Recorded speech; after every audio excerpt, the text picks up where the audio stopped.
ವೀಕ್ಷಕರೇ, ಉತ್ತರ ಕರ್ನಾಟಕದಲ್ಲಿ ನವಲಗುಂದ ತಾಲೂಕಿನ ಕಾಮಧೇನು ಕಲ್ಪವೃಕ್ಷ ಶ್ರೀ ರಾಮಲಿಂಗೇಶ್ವರ ದೇವರು ಎನ್ನುವುದು ನಾಡಿನಾದ್ಯಂತ ಜಾಹೀರಾತಾಗಿರುವುದು ನಿಮಗೆಲ್ಲ ಗೊತ್ತೇ ಇದೆ.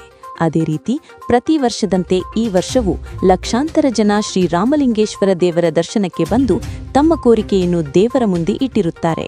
ಹಾಗೆ ತಮ್ಮ ಇಷ್ಟಾರ್ಥಗಳನ್ನು ನೆರವೇರಿಸಿದ ದೇವರ ಮುಂದೆ ಕಾಣಿಕೆಯನ್ನು ಸಲ್ಲಿಸಲು ಕೂಡ ಲಕ್ಷಾಂತರ ಜನ ಬಂದಿರುತ್ತಾರೆ.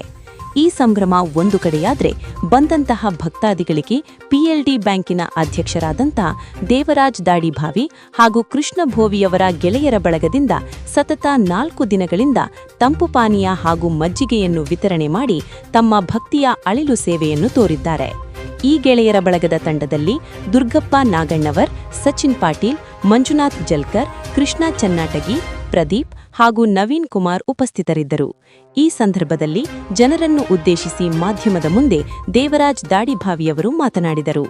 ನಾಗರಾಜ್ ಗೊಬ್ಬರಗುಂಪಿ, ಕರಾಳ ಸತ್ಯ ನ್ಯೂಸ್, ನವಲಗುಂದ.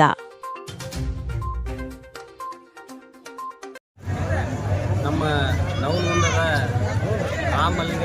ರಾಮಲಿಂಗೇಶ್ವರ ದೇವರ ದರ್ಶನಕ್ಕಾಗಿ ಸಾವಿರಾರು ಲಕ್ಷಾಂತರ ಭಕ್ತರು ಪ್ರತಿ ವರ್ಷಕ್ಕಿಂತ ಹೆಚ್ಚಿಗೆ ಈ ವರ್ಷ ಜನರು ಬೇರೆ ಬೇರೆ ಕಡೆ ಭಾಗದಿಂದ, ಯಾಕಂದ್ರೆ ರಾಮಲಿಂಗೇಶ್ವರ ದೇವ್ರು ಹೆಂಗೆ ಅಂತಂದರೆ ಯಾರು ಏನು ಕೇಳ್ತಾರೋ ಅದನ್ನು ಕೊಡುವಂಥ ಶಕ್ತಿ ಇರುವಂಥ ನಮ್ಮ ರಾಮಲಿಂಗೇಶ್ವರ ದೇವರಕ್ಕೆ ಸಾಕಷ್ಟು ರಾಜ್ಯದಿಂದ ಆಯ್ತು ಹೊರ ರಾಜ್ಯದಿಂದ ನಿರಂತರ ಸುಮಾರು 4-5 ದಿನಗಳಿಂದ ಇಲ್ಲಿ ಸಾಕಷ್ಟು ಭಕ್ತರು ಬಂದು ದರ್ಶನವನ್ನು ಪಡಿತಾ ಇದ್ದಾರೆ.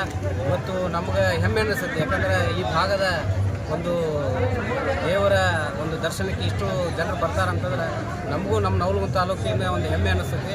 ಆ ಒಂದು ನಿಟ್ಟಿನಲ್ಲಿ ಇವತ್ತು ಸಾಕಷ್ಟು ಭಕ್ತರು ಒಂದು ಬಿಸಿಲು ಏನೂ ಲೆಕ್ಕ ಇಟ್ಕೊಲಾರ್ದೆ ಒಂದು ಸಾಕಷ್ಟು ಭಕ್ತರು ಇಲ್ಲಿ ಲಕ್ಷಾಂತರ ಭಕ್ತರು ದಿನನಿತ್ಯ ಬರ್ತಾ ಇದ್ದಾರೆ.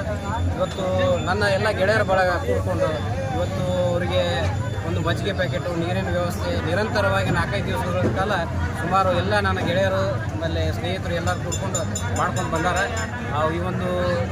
ಈ ನಿಟ್ಟಿನಲ್ಲಿ ನಮಗೂ ಕೂಡ ಈ ಒಂದು ಸೌಭಾಗ್ಯ ಅಂತ ಹೇಳಲಿಕ್ಕೆ ನಾನು ಒಂದು ಇಷ್ಟಪಡ್ತೀನಿ. ಈ ಒಂದು ದರ್ಶನಕ್ಕೆ ಎಲ್ಲರೂ ರಾಮಲಿಂಗೇಶ್ವರ ದೇವರು ಎಲ್ಲ ಜನರಿಗೆ ಒಳ್ಳೇದು ಮಾಡಲಿ ಅಂತ ಈ ಸಂದರ್ಭದಲ್ಲಿ ಹಾರೈಸ್ತೀನಿ.